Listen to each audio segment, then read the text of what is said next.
तो अखाड़ों की परंपरा क्या है और अखाड़ों का एक है और अखाड़े किस तरह से कार्य करते हैं? लोग ऐसा बोलते हैं कि जो है संत आजकल जो है नेताओं की दलाली करने में लगे हुए हैं या संतों का आजकल जो है जो क्या कहेंगे ये जो भ्रांति है, मैं आपके अखाड़े की बात करूँ तो आपके अखाड़े में किस तरह से काम होता है? देखिए, ऐसा है कि दलाली तो संत नहीं करेगा। संत किसी की नेताओं की क्या, वो किसी की दलाली नहीं करेगा। क्योंकि हर की वस्त्र पहन लेने से नहीं, मैंने ये वस्त्र धारण कर लिया तो मैं संत नहीं हूँ, है ना? वो मतलब एटीजी और ये सब ट्रस्टों का खेल चल रहा है ना? आपने देखा होगा हमारा जो ये ट्रस्ट है, यहाँ ये मतलब एटीजी नहीं है हमारा। ये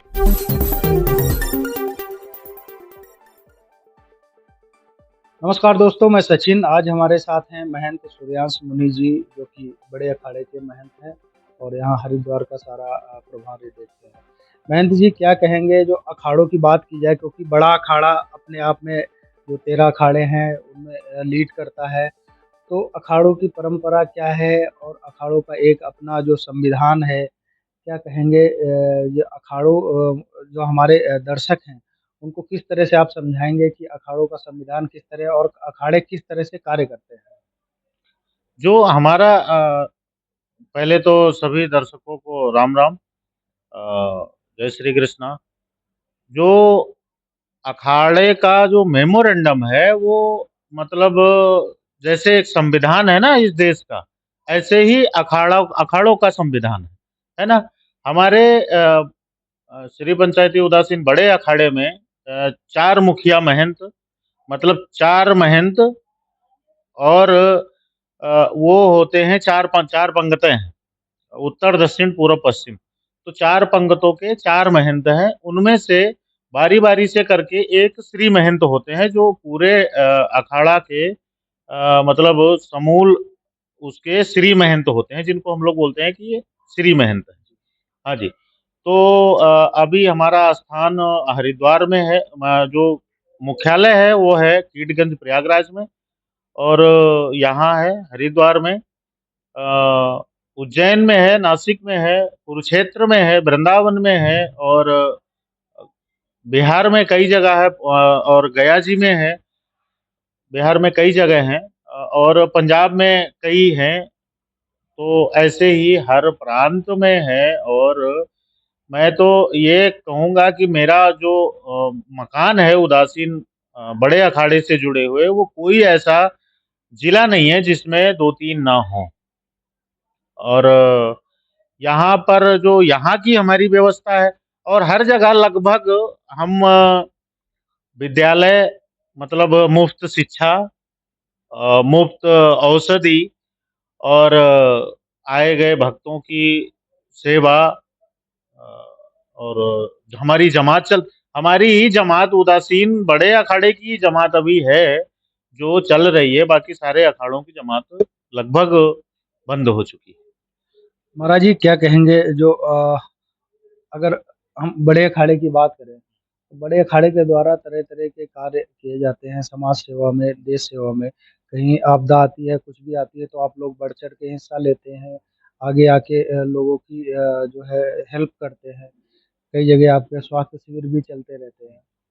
बहन जी, लोगों की नज़र में आजकल थोड़ा-सा संतों को लेके, महंतों को लेके कुछ भ्रांतियाँ हैं, या यूँ कहें कि लोग ऐसा बोलते हैं कि जो है संत आजकल जो है नेताओं की दलाली करने में लगे हुए हैं, या संतों का आजकल जो है जो अपने ट्रस्ट बनाते हैं, ट्रस्ट के ज़रिए काले को व्हाइट, व्हाइट को काला, ये करने में लगे हुए हैं।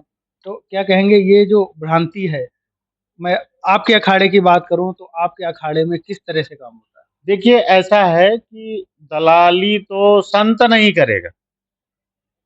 संत किसी की नेताओं की क्या, वो किसी की दलाली नहीं करेगा। क्योंकि हर किसी की, जैसे आप पत्रकार हो तो आपकी परिभाषा है, कोई डॉक्टर है तो उसकी परिभाषा है, कोई इंजीनियर है तो उसकी परिभाषा है, पुलिस है उसकी, मतलब हर किसी डिपार्टमेंट की परिभाषा है। ऐसे ही संत की परिभाषा है। तो जो वस्त्र पहन लेने से नहीं, मैंने ये वस्त्र धारण कर लिया तो मैं संत नहीं हूँ, है ना? संत की परिभाषा है और जो संत की परिभाषा को फ़ॉलो कर रहा है, वो कभी किसी की दलाली नहीं कर सकता है, वो केवल और केवल परमात्मा के लिए ही उसका समर्पण है। जन सेवा के लिए ही जो है उसने सन्यास लिया है, लोगों का कल्याण हो इसलिए सन्यास लिया है। दूसरी बात आपने कहा कि सेवा का कैसे सेवा हमारे यहाँ कैसे होता है? कुछ लोग अभी आप मतलब एटीजी और ये सब ट्रस्टों का खेल चल रहा है ना? आपने देखा होगा हमारा जो ये ट्रस्ट है या ये मतलब एटीजी नहीं है हमारा, ये एटीजी नहीं है।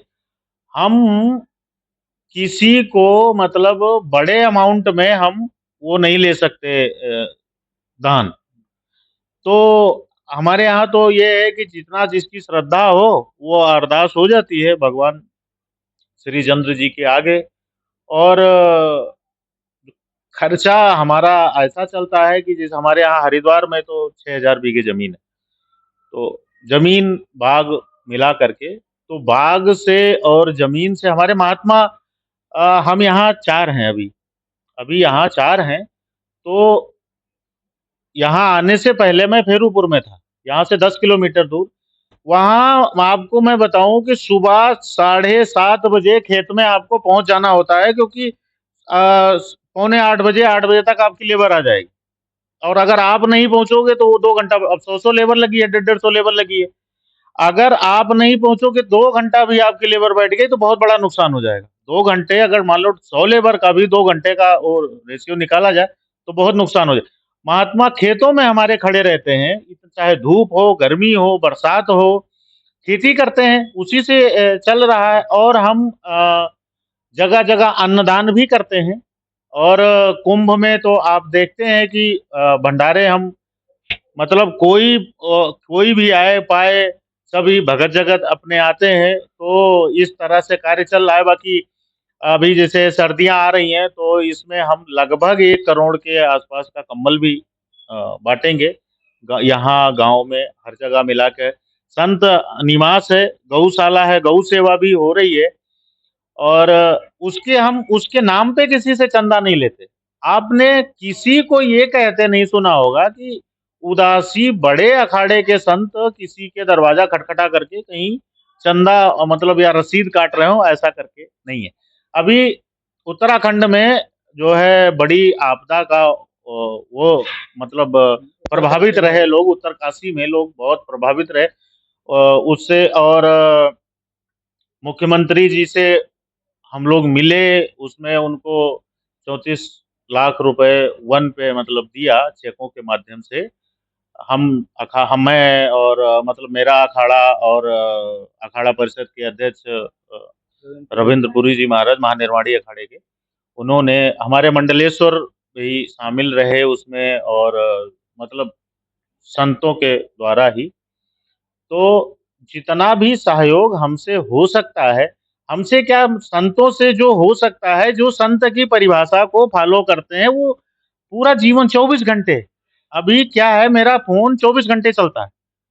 ये नहीं है, कभी भी बंद नहीं हो सकता। आप कभी रात में करके देख लो, रात में भी मैं उठूँगा, जगूँगा अगर मैं आते हैं ना भक्त हमारे कोई पंजाब से आ रहे हैं, कोई हरियाणा से आ रहे हैं, राजस्थान से आ रहे हैं, गुजरात से आ रहे हैं, बिहार से आ रहे हैं, वहाँ जो है बहुत कई कई स्टेटों के लोग आते रहते हैं ना, तो हमारी वजह से किसी को दिक्कत ना हो तो इसलिए हमको 24 घंटे सेवा में तत्पर रहना पड़ता है और पंच परमेश्वर हमको इसीलिए नियुक्त करते हैं, तो उसमें हम लोग जितना भी सेवा दे पाएँ। तो ये महंत जी ने बहुत बड़ी बात कही कि जो है बड़े अखाड़े में किसी भी तरह का एटीजी नहीं होता। आप जैसे आश्रमों में जाते होंगे बहुत जगह बड़े-बड़े बोर्ड लगे होते हैं कि हमारे यहाँ एटीजी, 12A और फॉरेन एक्सचेंज सारा वो सारे लगा के रखते हैं लोग। ना, ना तो कहीं न कहीं उनका इंटेंशन कुछ अलग होता है, लेकिन यहाँ पर अगर उदासीन बड़ा अखाड़े की बात की जाए तो यहाँ पर किसी भी तरह का कोई एटीजी, 12A ऐसा कुछ नहीं होता और सबसे बड़ी बात कि इनका जो सर्वाइवर है वो खुद अपना किसानी करके करते हैं, खेतों में मेहनत करके करते हैं। तो आपको मैं बता दूँ तो संत ऐसे भी होते हैं जो अपना खर्चा जो है अपना खर्चा तो चलाते ही हैं, जो है खेतों में काम करके और साथ ही साथ परमार्थ के लिए भी उससे चीज़ें निकालते हैं। तो ये बहुत बड़ी बात है महाराज जी कि यहाँ पे अच्छा ये महाराज जी सिर्फ़ हरिद्वार में या पूरे देश में ऐसे ही आपकी खेती होती नहीं, नहीं, पूरे देश में है। आप कुरुक्षेत्र में चले जाएँगे, वहाँ भी खेती हो रही है, पूरे देश में। प्रयागराज में आप चले जाओ, आप उज्जैन में चले जाओ, वहाँ भी हर जगह हमारी खेती है। हमारी दुकानें हैं, जिनको हमने किराए पे दे रखा है। हमारे अपार्टमेंट हैं, फ्लैट हैं, जिनको हमने किराए पे दे रखा है, उनसे हम किराया भी कोई ऐसा नहीं लेते हैं। अभी हमारे यहाँ आप फ्लैट हम देते हैं, आप देखोगे 3000, 4000, 5000। है रेंटल इनकम? मतलब इससे ज़्यादा हम वो भी एक सेवा के भाव से, वो भी संस्था वो दे रही है कि लोगों को उनका मदद हो। अच्छा कुछ हम क्योंकि पैसा भई हमको लगाना ही है, तो उससे हमारा पैसा जो लगा है वो आ जाए और लोगों की सेवा होती रहे। बस केवल इतना उद्देश्य रहता है संस्था का और किसी से मतलब ये नहीं है कि हमारी दुकानें हैं, ऐसी भी दुकानें हैं हमारी जो 20-20, 25-25 हज़ार रुपए पे उठ सकती हैं, लेकिन उनका 5000, 4000 आ रहा है। क्या करें क्योंकि सेवा है तो वो भी हो रहा है। अब सबको नहीं दे सकते, भई सबको नहीं दे सकते सही बात। लेकिन जो लोग पहले से लिए हैं या कोई खाली होता है तो उसमें ऐसा नहीं है कि कोई भी आए उस सभी के लिए कोई हमारे यहाँ हम लोग तो बाद में बात करते हैं, पहले आप मुनीम से बात करिए। जो भी बात होगी वो सारा कुछ एक रु मतलब एक्स्ट्रा एक भी रुपए चार्ज नहीं, ऐसा करते हैं। और गौशाला हर जगह है हर गाँव में। हमारे यहाँ से एक भी मतलब घी, दूध और कोई व्यापार नहीं होता इन चीज़ों का। इनका कोई भी व्यापार नहीं है, जो भी होगा वो संत सेवा में विद्यार्थियों के सहयोग के लिए और संतों की सेवा में, बाकी आए गए भक्तों की सेवा में, यही इसी में सारा कुछ खर्च होता है और यही है, बाकी तो आप देख रहे हो, कुछ पूछो तो बताओ? बहन जी अगर संतों की बात की जाए तो कई लोग बड़े-बड़े दावे करते हैं कि हमारे साथ 5 लाख संत हैं, हमारे लाख 10 लाख संत हैं। वैसे ये क्वेश्चन नहीं करना चाहिए। लेकिन अगर बड़े अखाड़े की बात की जाए, तो लगभग कितने संत इस समय पर बड़े अखाड़े के साथ जुड़े हुए होंगे? एक सभी पूरे भारत में जोड़ा जाए तो 5-7 लाख तो होंगे। 5-7 लाख संत 5 ऐसा है कि यदि मैं जोड़ूँ तो मेरे 1 से डेढ़ लाख तो मेरे आश्रम-आश्रम और हर आश्रम में 1-2 संत तो होंगे। तो 5-7 लाख ये कहना कोई हमारे लिए बड़ी चीज़ नहीं है।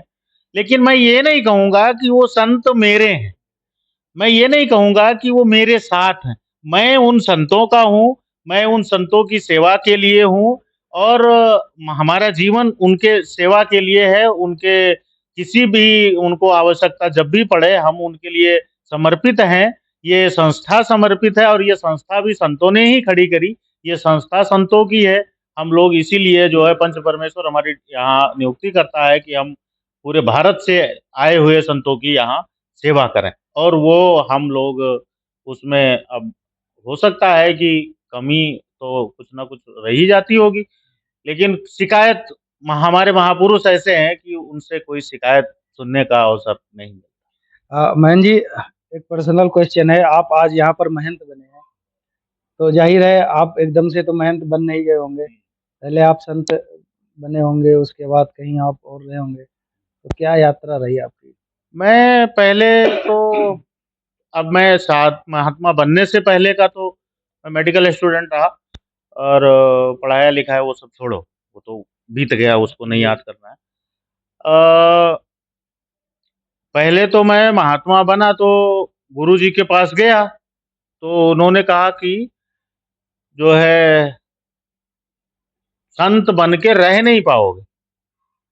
संत बनना आप काँटे पे चलने से कम नहीं है। तो संत क्यों बनना चाहते हो? अब वो वैराग्यवश कोई ये तो अखाड़ा-वखाड़ा है मेरे को सही बताऊँ तो मेरे को पता भी नहीं था पहले कि बड़े अखाड़ा है और ये हुँ। सब या ये सब। ये तो सब गुरुओं के माध्यम से पता चला और महापुरुषों की कृपा से हमको यहाँ बैठने का सौभाग्य प्राप्त हुआ और कोई ऐसा नहीं है कि मैं कोई बड़ा इंटेलिजेंट हूँ इसलिए मुझे यहाँ रख दिया गया, वो महापुरुषों की कृपा है, तो इसलिए यहाँ रख दिए। और तो मैं गुरुजी की सेवा में रहा, उसके बाद गुरु महाराज की कृपा हुई तो उन्होंने मुझे संन्यास दीक्षा दी। फिर उसके बाद मैं हमारे गुरुजी के पास भी कई आश्रम हैं, तो कुछ थोड़े-थोड़े दिन हर जगह रहने का गुरुजी की आज्ञा से अवसर मिला और उसके बाद मैं थोड़े दिन अपने दादा गुरुजी के पास रहा। दादा गुरुजी के पास उन्होंने मेरे को वृंदावन भेजा, मथुरा में। रमणरेती एक आश्रम है हमारा, तो गुरसाणानंद जी महाराज हैं, महामंडलेश्वर जी। तो उनके चरणों में बैठने का सौभाग्य प्राप्त हुआ, वहाँ भी रहा कुछ दिन। उसके बाद फिर मैं अयोध्या चला गया, महाराज जी की आज्ञा से। हमारे दादा गुरुजी का स्वास्थ्य ठीक नहीं था, तो वहाँ जाना पड़ा। उसके बाद श्री महंत जी की कृपा हो गई, तो उन्होंने कहा कि ऐसा है कि आप इधर आ जाओ। तो अब अपने से बड़े संतों की सेवा ही जीवन है, तो वही चल रहा है। ऐसे ही है अब यहाँ भी तो महापुरुषों की आज्ञा है, इसलिए यहाँ है, नहीं महापुरुष तो जिस दिन उनका बोल दिए कि भाई यहाँ से वहाँ का सेवा देखना है, तो उस दिन हम लोगों का मतलब कोई वैराग्य, इसी को कहते हैं ना वैराग्य। इस मतलब वैभव को देख के नहीं कि यहाँ हमारे 1000 मित्र हो गए तो मेरे को यहीं रहना है। न अभी महाराज जी बोले 1 सेकंड में बस झोली तैयार है, तुरंत। कभी भी आधी रात को बोले वो तुरंत तैयार। ऐसा साधु मतलब अखाड़े में ऐसा नहीं है। लोग तो बहुत लोग नहीं जानते हैं, कहते हैं महाराज जी अखाड़े में क्या होता है, लड़ाई हो रही है क्या? नहीं नहीं, लड़ाई नहीं। अखाड़ा अब जब आप लोग आएंगे, देखेंगे, बैठेंगे, तब समझेंगे।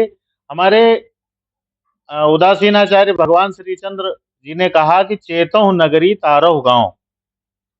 तो नगर को चेताना है और गांव को तारने की परंपरा जो उदासीन परंपरा है। तो ये थे हमारे साथ सूर्यांशु जी महाराज जी। जैसे कि आपने सुना, महाराज जी ने बताया कि कितना त्याग, तपस्या और बलिदान के बाद आदमी यहाँ तक पहुँचता है, और संत ही हैं जो कि अपना सर्वस्व लगाकर परमार्थ में 24 घंटे तत्पर रहते हैं। महाराज जी, आपका बहुत बहुत धन्यवाद, आपने हमसे बात की। हरि हरि